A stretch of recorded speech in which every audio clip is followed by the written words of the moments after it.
السلام عليكم أصحاب الجنة كي كحرن أصحابتي السيتين سيكو بردين سيكو هرقشين أصحابتي بأدي السلام يا سلام قالي هودين سو مرينا عمل كستا الدنيا كجوكتان أصحابتي بأدي السلامي إلهي حكادي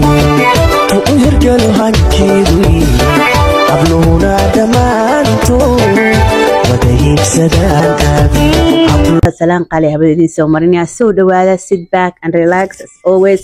sheekooyin cajiiba caawa idin wadaa yaa shaahiina soo qaata tiktokan faraha badan aa ku ordaysaan scrolling up and down ka ahaysan daaya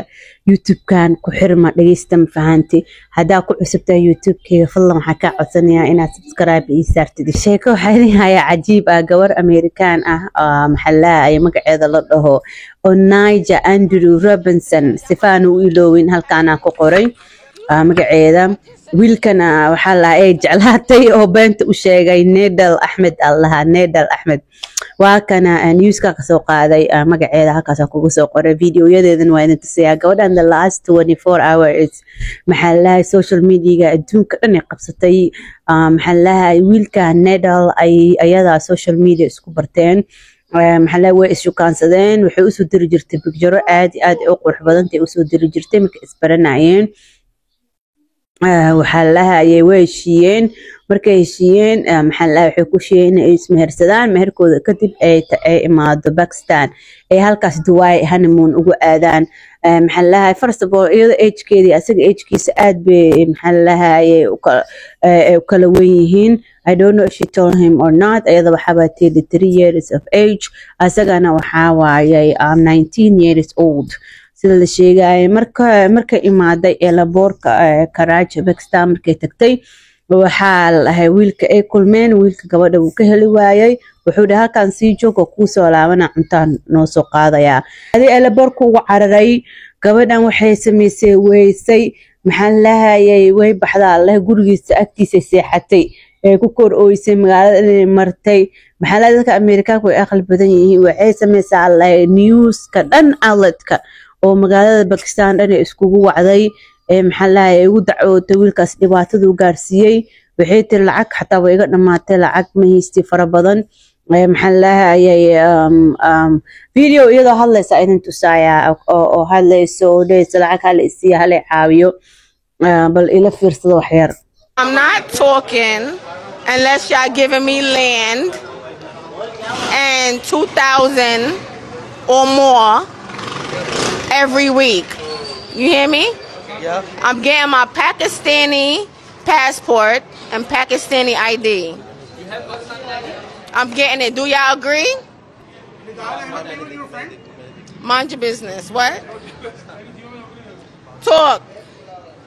Tell me you have a Pakistani passport? I'm getting one. Do you have one? I have Pakistani passport. Oh, you do? Okay, good. asxaabta gabadhan fiidiyoyo badan ay iska soo duubtay ma fahanteen oo ay ka cawanayso dhibaatada loo geeyay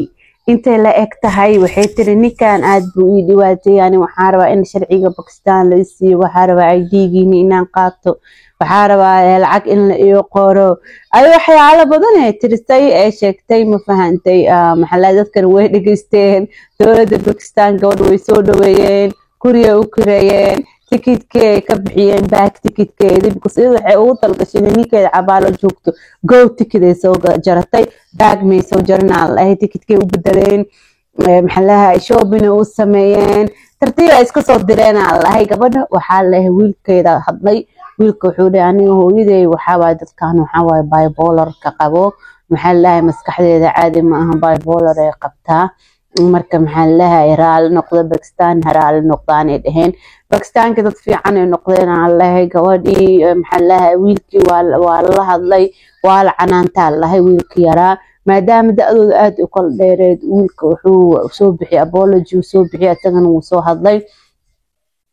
muxuu dhahay gabadhaas bay qayaantay filter waxaas ay isticmaali jirtay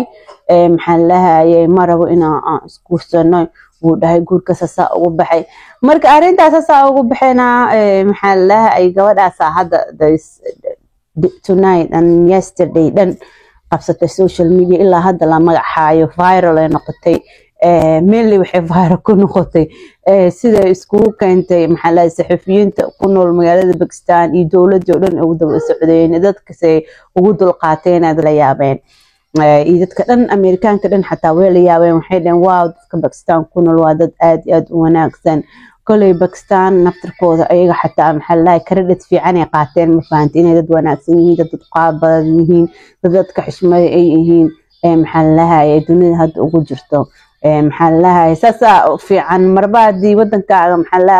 oo qof kugu imaado inaad soo dhageysto Pakistan dadka Pakistaniyiintu waxa la dad aad soo dhaweynta ugu wanaagsan waaya Allah ma sha Allah asxaabta maxaa la waa kasii gudmeynaa maanta waxaa rabay inaan ka hadlo fiidiyoyo TikTok ayaga xataa dadka ka yaabiyay ana xataa cajiib ila noqdaa rabay inaan ka hadlo waxaa rabay inaan ka hadlo reer Baydhabo waxaa lahay Kobe ay keeneen waxay noqdeen China noqdeen alla Chinese-ka ada koobeysid koobkiisa kala koobiya lagu sameynaa ma fahanta jib ku qaadanaysa knock out waxaa la soo saaray la iskare waxaa soo baxay maxaa la shaadi sharaf gabadh u eg horta shaadi sharaf gabadh u eg ani waa baliib gareeyay subhanallah gabadha shaadi sharaf aad bay isku yihiin maxaa la gabadhaas shaadi sharaf isku eg yihiin gabadhaas ani waxaan dhahay okay tiktok waa saaray aad bay isku eg yihiin shaadi sharaf koobigeeda Louisiana koobigeeda xataa iyadoo 5 minutes xataa Louisiana dhees walaalay maxaa la marka ani ka maqano TikTok-ay ha ku qaraabanin yaa mar xataa iyadoo dhees ani marka baxo qoftaana idin sii haynayso iyadoo live inta saarin dhees qoftaana ay sii mid daalnays ani waa soo laabanaya dadka waxay dhahay Louisiana marka cayilneeda ku ekaatay gawadaan allaha ayay gabadha Louisiana dadka dhan cajiib ay la noqotay iyada xataa waa la aaminay wiilka horena waa ogeen Dayax Baydhabo iyo Dayax Dalnuushana say iskugu ekaayeen waxaa soo baxda la Faatuush Baydhabo iyo Faatuushka caadiga Faatuush I didn't believe it dad kale oo aan aqoonin ayaa la sheegayay so ani waxa dadka kaliya aqaan famous-ka oo badan aan Facebook ani TikTok ma ihi badan taas uma fiirsaday honestly but the people oo magacyadooda aad community Soomaalida lagu yaqaan ani hadda kor ahaan aan ka aqaan oo Dayax Dalnuushe maxaa la shaadi sharaf iyo Louisiana aad isku yihiin adduunka waxa la dhahaa waxaa jira la 6 qof adiga ku eg ayaa jiro adduunka so reer Baydhabo I don't know maxaa social media hada aan si noqdo ama ii keentin qof ani eg yaa qof social ba ama ii keentin waa si qaadanada ii keentin aniga xataa laakiin waa idin salaamaya reer Baydhabo maxaa dadka aad isku ekaan karaan waxa dad waa Soomaalida wali waa dad dhiig wadaago waa dad walaalo ma fahantay I will believe qof maxaa qof kale in laga helo Soomaalida dhexdooda maxaa la qofka ducaan noqdana wajigiisa waxa waa qof u eg always waa la heli karaa because sorry guys sabeen barwaa because qofka wajigiisa waa la arkaa ma ogtay qof dariskaaga arkaysa ala abaad waxa uu egtay qajuura waqti gabara YouTube lay oo YouTube ku arkay والله كده اسمه اوكي تكتب سافونايا اوكي ساسا لي كرام فانتي so it could happen marka sheekadaas dadka dhan hadda bariyahanayta cajiib loo noqotay cajaa'ib loo noqotay dhalinyaradan oo reer Baydhabo soo baxeen reer Baydhabo walaa dhalinyarada ku nool ma sha Allah ma kala dhacan kuligood ma aragtay very cute waa ma sha Allah dhalinyarada Soomaalida oo dhan meel kasta joogaan waa dhalinyaro aad u qurux badan aad u kaliinsan aad farax badan marka dhalinyarada Soomaaliyeed Ilaahay nabad ha ka dhaxdhaliyo nabad Ilaahay noo siyaadiyo dhalinyarada inay iswalaalsadaan maxaa ku wada noolaadaan dhulka Ilaahayna siiyay khayraadkooda ka soo saartaan Ilaahay noo qasay insha Allah asxaabta hada ka heshay waxyaalaha soo gudbiyo channelka ku soo gudbiyo oo ilaa intaan ay fiirsanaysay fadlan waxaan ka codsanayaa inaad subscribe iyo saartid like and share comment karaayadaada waan jeclaa la socdo comment-ina noogu soo qoro insha Allah waa idin salaamaya inta video-giisa kala kulmay khayr aad rajeynaya salaam calaykum bye wixii badan ku qabo hadda sahara mooday ما ويلو يدين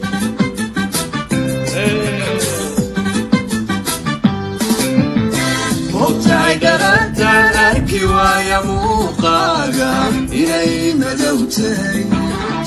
موتاي هبيك المقري ويا هذا الكاقا إلى جوغا مقنهاي